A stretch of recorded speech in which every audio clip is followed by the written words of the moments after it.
बे लाल दैमा बे बोसोरावथ' 30 मारिसो खुरदों देग्लाय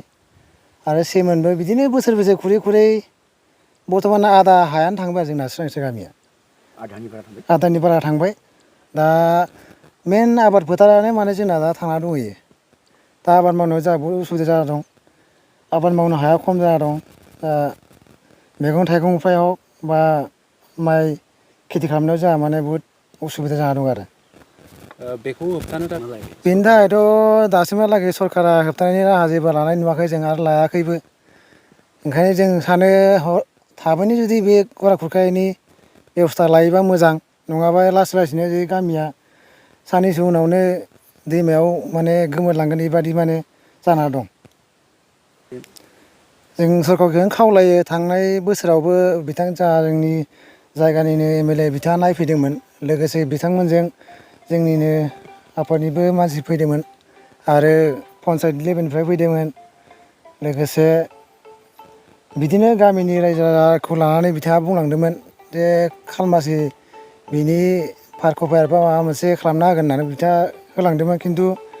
देग्लाय बोसोरसे बारलांबाय दासिमहालागै खा खबर जेबो गैया बिथाङाथ' होनो होनना बुंखाथारदोंमोन आरो सानसेखालिबो जों थांदोंमोन बिनि न'आवनो बिथाङाबो बुंदोंमोन अब्लाबो जागोन र' होननानै खिन्थु दिनैसिम खामानिखौ बिथांमोनहा मावनो हायाखै ओंखायनो जों खावलायो जे दिनै सोरांस्रि गामियाल' नङा सोरांस्रि गामि थांबाथाय आरो ओरैजाय बहुद गामि दं लंबा अबस्रा सेङाजान बे लासै लासै थांखागोन आरो ओंखायनो बे थाङै सिगाङाव जुदि बे गामिखौ जुदि बासायनोबा बे पार कभारखौ जुदि जों गामिनि सिगाङावनो होयोबा खिन्थु बहुद दिन थागोन आरो बेबायदि जों उदाहरन हिसाबै जों बुंनो हायो जोंनि सेङाजान घाटआव बेबायदिनो होनानै दिनैसिम 10 बोसोरानो जाबाय खोमा दिनैसिम खुरखायाखै बासिना दं ओंखायनो आं सानो मानसियाथ' जेबो गैया सरकाराहाय जेबो गैया गोसो जानांगोन नाजानाय थानांगोन सेस्था खालामनांगोन अब्लासो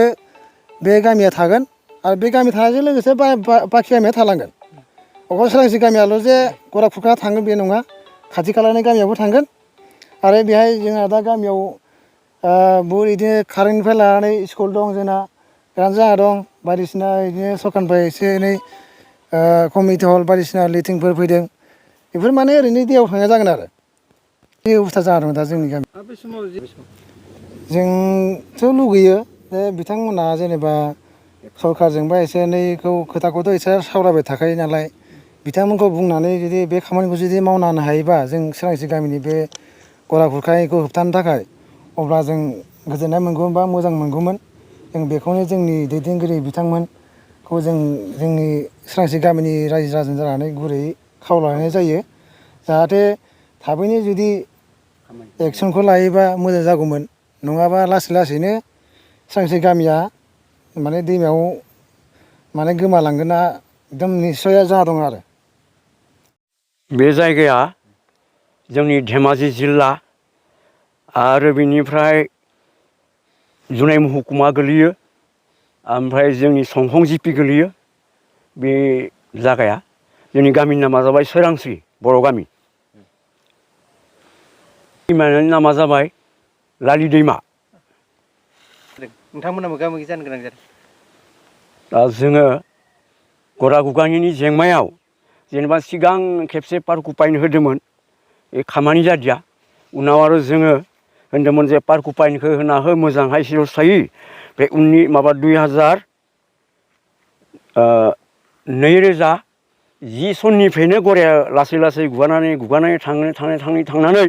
दिनैसिम गामि मोनफैलायलांबाय बे गामियाव सिगां 150 घर दंमोन ओमफ्राय दा 30-35 घर दं आरो जेनेबा जोंनिया